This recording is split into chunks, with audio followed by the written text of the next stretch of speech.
السلام علیکم ورحمۃ اللہ وبرکاتہ۔ ناظرین، امید ہے کہ آپ سب خیریت سے ہوں گے۔ آج کے میرے اس ویڈیو میں آپ سماعت کریں گے وہ 11 باتیں جن سے روزہ نہیں ٹوٹتا ہے۔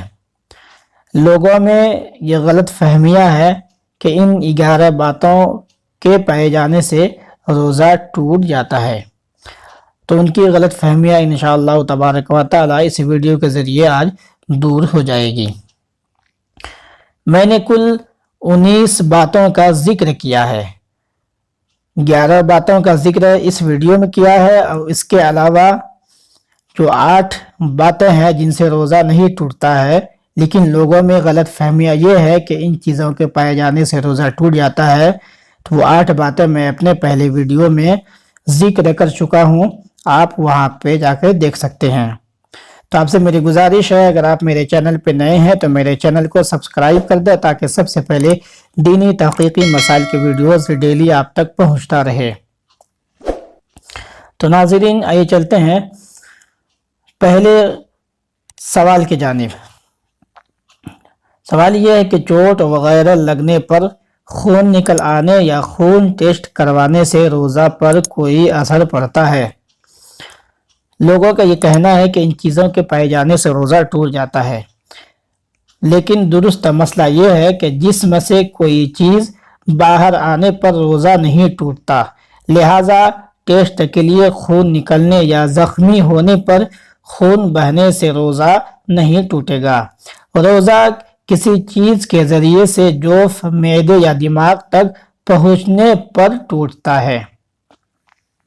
دوسری غلط فہمی کہ روزہ میں انجیکشن لگانے سے روزہ ٹوٹ جائے گا۔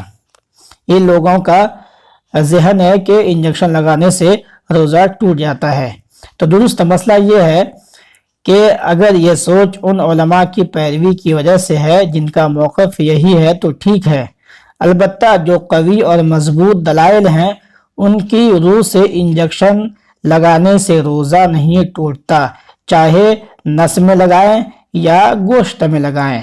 شدید ضرورت ہو تو، یعنی اگر سخت ضرورت ہو تو ڈراپ بھی لگائی جا سکتی ہے۔ روزہ میں عطر یا خوشبو سونگھنے سے روزہ ٹوٹ جاتا ہے، یہ لوگوں میں غلط فہمی ہے۔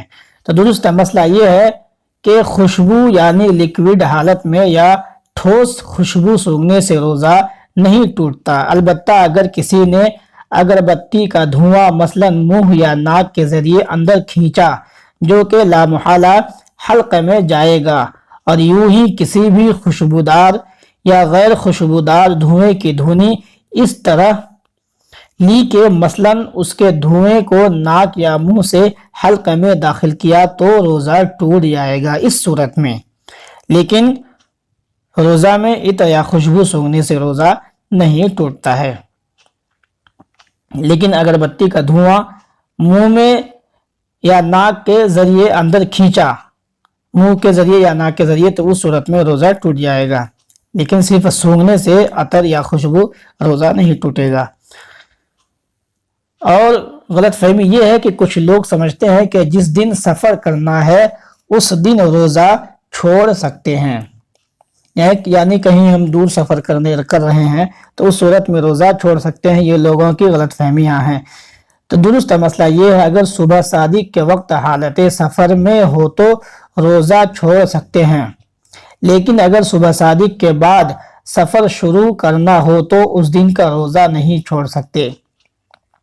صبح صادق یعنی سحری کے وقت اگر ہم نے حالت سفر میں ہے تو اس وقت روزہ چھوڑ سکتے ہیں، لیکن صبح صادق کے بعد، سورج نکلنے کے بعد اگر ہم سفر شروع کرتے ہیں تو اس دن کا روزہ نہیں چھوڑ سکتے۔ البتہ اگر دن کے وقت شرعی مسافت والا سفر شروع کیا اور ابھی مسافر ہی ہو تو اگلے دن کا روزہ چھوڑ سکتے ہیں، اور حالت سفر میں جتنے بھی روزے چھوڑے جائے بعد میں ان کی قضا کرنی ہوگی۔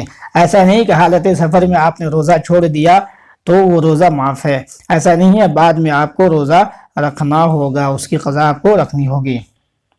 تو حالت سفر میں اگر آپ سحری کے وقت حالت سفر میں ہے تو اس دن کا روزہ آپ چھوڑ سکتے ہیں۔ لیکن آپ نے سورج نکلنے کے بعد، صبح صادق کے بعد آپ نے سفر شروع کیا تو اس دن کا آپ روزہ نہیں چھوڑ سکتے ہیں، اگر کوئی خطرہ نہ ہو تو۔ اور کچھ لوگ سمجھتے ہیں کہ جو مرض یا کسی اور درست عارضے یا بغیر عذر کے روزہ چھوڑ دے تو فدیہ دینا اس کا متبادل ہے۔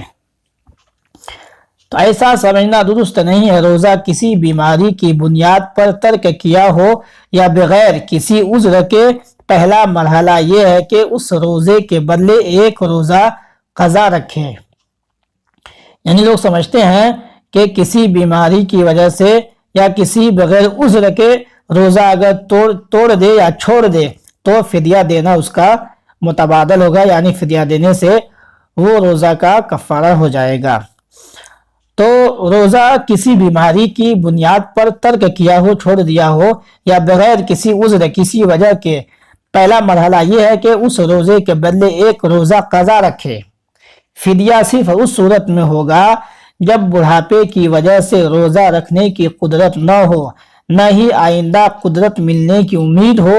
ایسے شخص کو شیخ فانی کہتے ہیں، یعنی بڑھاپے کی وجہ سے یا اتنی طاقت نہ ہو کہ وہ روزہ رکھ سکے، اور آئندہ بھی یہ امید نہ ہو کہ وہ اس حالت میں ہوگا، اتنا طاقتور ہو جائے گا کہ روزہ رکھ سکے گا، تو اس صورت میں فدیہ دے کر، یعنی روزہ کا ایک فدیہ دے کر آپ روزہ کو معاف کروا سکتے ہیں، یعنی اس کا بدلہ فدیہ دے دے، آپ کا روزہ معاف ہو جائے گا۔ لیکن بیماری کی وجہ سے یا پھر کسی اور یا بغیر کسی عذر کے اگر آپ نے روزہ چھوڑا یا روزہ ترک کیا تو آپ کو ایک روزہ اس کی قضا کرنی ہوگی، فدیہ دینے سے کام نہیں چلے گا۔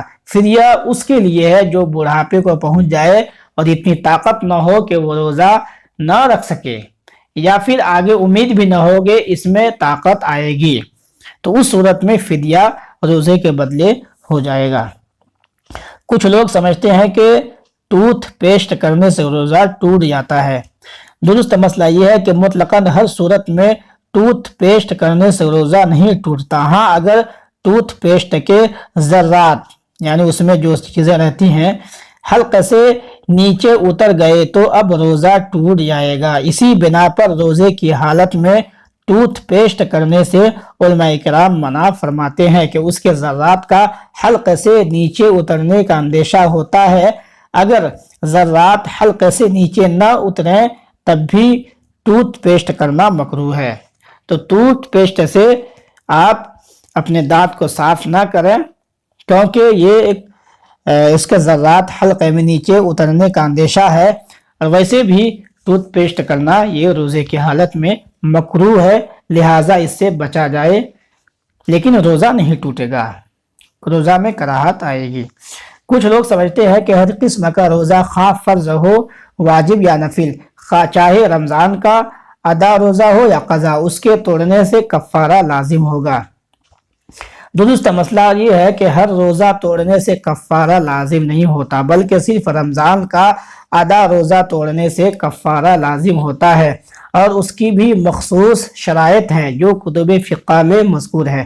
کچھ صورتیں ایسی ہیں جن میں رمضان کا روزہ توڑنے سے کفارہ لازم نہیں ہوتا اور کچھ میں کفارہ لازم ہوتا ہے، البتہ قضا کا ایک روزہ رکھنا ہر صورت میں لازمی ہے۔ اگر آپ نے رمضان کا روزہ قضا کیا ہے تو اس کا ایک روزہ رکھنا لازمی ہے، یا پھر آپ نفل روزہ رکھ کر کے توڑ دیا تو اس کا بھی آپ کو روزہ رکھنا لازمی ہوگا۔ کچھ لوگ سمجھتے ہیں کہ روزے کی حالت میں ٹھنڈک کے لیے نہانا یا کلی کرنا مکروہ ہے۔ درست مسئلہ یہ ہے کہ روزے کی حالت میں ٹھنڈک حاصل کرنے کے لیے نہانا یا کلی کرنا، بلکہ بدن پر گیلا کپڑا لپیٹنا مکروہ نہیں۔ ہاں، اگر پریشانی ظاہر کرنے کے لیے گیلا کپڑا لپیٹا تو مکروہ ہے، کہ عبادت میں دل تنگ ہونا اچھی بات نہیں۔ یعنی ہم روزے کی حالت میں ہیں اور گرمی شدید ہے، شدت کی گرمی ہے، بہت زیادہ ہے، اور گیلے کپڑے کو اپنے بدن میں رکھا اس لیے کہ بدن کو ٹھنڈک پہنچے، تو اس صورت میں نہ تو روزہ ٹوٹے گا نہ روزہ مکروہ ہوگا۔ ہاں اگر پریشانی ظاہر کرنے کے لیے کہ مجھے روزہ لگ گیا ہے، میں پریشان ہو گیا ہوں گرمی سے، تو اس صورت میں اگر آپ یہ سوچ کر گیلا کپڑا لپیٹتے ہیں تو آپ کا روزہ مکروہ ہے، کیونکہ عبادت میں دل تنگ ہونا اچھی بات نہیں ہے۔ بعض لوگ سمجھتے ہیں کہ روزہ چھوٹ جائے جب بھی 60 روزے بطور کفارہ کے رکھنا ہوتے ہیں۔ درست مسئلہ یہ ہے کہ روزہ چھوڑ دینے پر اس کے صرف قضا لازم ہے، یعنی ایک روزہ قضا کا بعد میں رکھنا ہوگا۔ البتہ بغیر عذر شرعی روزہ چھوڑنا سخت گناہ کا کام ہے، ایسی صورت میں قضا رکھنے کے ساتھ ساتھ توبہ بھی کرنا ہوگا۔ کچھ لوگ سمجھتے ہیں کہ کلی کرتے ہوئے اگر غلطی سے پانی حلق سے اتر جائے تو روزہ نہیں ٹوٹتا۔ درست مسئلہ یہ ہے کہ مطلقاً ایسا سمجھنا درست نہیں ہے۔ درست مسئلہ یہ ہے کہ جب روزہ دار ہونا یاد ہو تو اگرچہ پانی غلطی سے حلق سے اترا ہو روزہ ٹوٹ جائے گا۔ ہاں اگر روزہ دار ہونا ہی یاد نہ ہو تو اب اگرچہ جان بوجھ کر پانی حلق سے اتارے روزہ نہیں ٹوٹے گا۔ دوسرے لفظوں میں یوں سمجھیے کہ بھول کر کھانے پینے سے روزہ نہیں ٹوٹتا، لیکن بطور خطا کھانے پینے سے روزہ ٹوٹ جائے گا۔ بعض لوگ سمجھتے ہیں کہ حاملہ اور دودھ پلانے والی عورت پر روزہ فرض نہیں۔ حاملہ اور دودھ پلانے والی عورت روزہ رکھنے پر قادر ہو تو اس پر بھی روزہ رکھنا فرض ہے۔ ہاں اگر روزہ رکھنے سے اپنی یا بچے کے جان کو نقصان پہنچنے کا صحیح اندیشہ ہو تو اس صورت میں وہ رمضان کا روزہ چھوڑ سکتی ہیں، لیکن جتنے روزے چھوڑے گی وہ بعد میں قضا رکھنے ہوں گے۔ رمضان کے روزے اگر آپ کے قضا ہو گئے تو بعد میں رکھنا ہی پڑے گا، یہ لازمی ہے، اگر آپ نہیں رکھیں گے تو گنہگار ہوں گے۔